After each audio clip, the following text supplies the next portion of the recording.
I have good news. Since I just reminded you again in August to make sure that you have enough homeowners insurance coverage, I am definitely not going to repeat that you really should make sure that your home is not underinsured.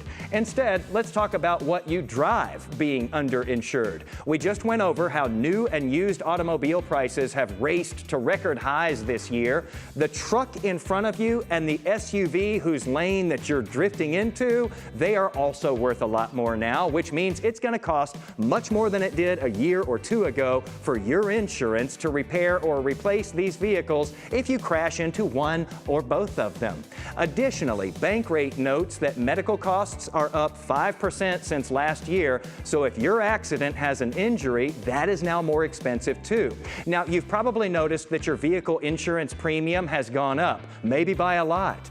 S&P Global Market Intelligence has been tracking this, and in 2022, they've reported on rate increases here in Texas. 2% more here, 4% more there, bumps of 5, 6, 8, 9, 10, 11, even 15% hikes. So maybe your payment went up, but what about your coverage? Do you have enough insurance to make up for inflation-related extra costs? It's something you should really talk about with your insurer if you haven't in the last year or so. And I know if your premium's already rising, you don't want to increase it more by adding more coverage, but Bankrate makes a great point about that. They had a firm run the numbers and found that the average premium for minimum liability coverage was only $21 less per month than what you would pay for a high-end amount of insurance. That'll vary by provider, but it gives you an idea about how adding more coverage may not be as expensive as you think. But shop around and know what your coverage is and what it should be.